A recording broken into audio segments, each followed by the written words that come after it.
সূরা ইখলাসে আছে কুল হু আল্লাহু আহাদ, বলো আল্লাহ এক ও অদ্বিতীয়। আর ঋগ্বেদে আছে একং ব্রহ্ম দ্বিতীয়ং নাস্তি নেহেনা নাস্তি কিঞ্চং, সৃষ্টিকর্তা মাত্র একজন, ওই দ্বিতীয় কেউ নেই, কিঞ্চিত পরিমাণেও নেই।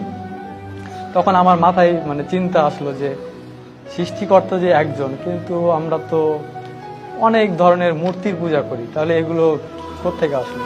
অথচ বেদে আছে নাচ্চি কাচ্চি জাদিতা না জাদিপা নাস্তি প্রতিমা আস্তি, সৃষ্টিকর্তার কোনো প্রতিকৃতি নেই, কোনো ছবি নেই, কোনো মূর্তি নেই, কোনো ফটোগ্রাফি নেই, কোনো আইডলস নেই। তাহলে আমরা কেন এই ভ্রান্তিক বিষয়গুলো নিয়ে পড়ে থাকবো? আমার চিন্তা ভাবনা শুরু হলো, আরো জানলাম। হিন্দু ধর্মের কল্কি অবতার নামে একটা বই আছে, ওই কল্কি অবতারে একটা শেষ অবতার যার নাম হবে নরসংসা। নরসংসা অর্থাৎ প্রশংসিত ব্যক্তি। প্রশংসিত ব্যক্তিকে আপনি যদি আরবিতে নিয়ে যান তাহলে হবে মোহাম্মদ। মোহাম্মদ অর্থ হচ্ছে প্রশংসিত ব্যক্তি।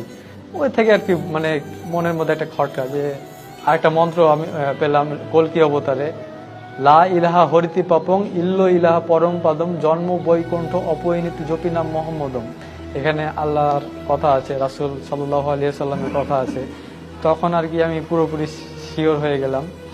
তারপর আরো মন্ত্র আছে হতারমিন্দ্র মহাসুরেন্দ্র অল্লং জ্যেষ্ঠং শ্রেষ্ঠং পরমং ব্রহ্মং অল্ল অল্ল রাসূল মোহাম্মদং অল্ল অল্ল লাল লিখিতং। এই ধরনের এই মন্ত্রগুলোতে আর কি কল্কি অবতারে মোহাম্মদের, আমাদের যে নবী, শেষ নবী মোহাম্মদ সাল্লাল্লাহু আলাইহি সাল্লামের কথা আছে।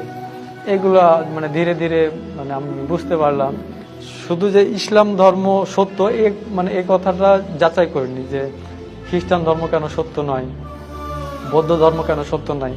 সবগুলো ধর্ম যাচাই করতাম।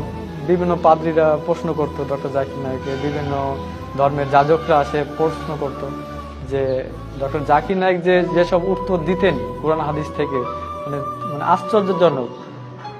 ইসলাম ধর্ম যে সত্য এটা যে তিনি বুঝিয়েছেন, এই কথাটা এইটা আমার মাথায় গেঁথে গিয়েছিল। এরপরে আমি ইউটিউবে একটা চ্যানেল পেলাম হেদায়েতের পথে। এখানে গিয়ে এক আমার দিনী ভাই আব্দুর রহমান ভাইয়ের ওনার সাক্ষাৎকারটা আমি দেখলাম।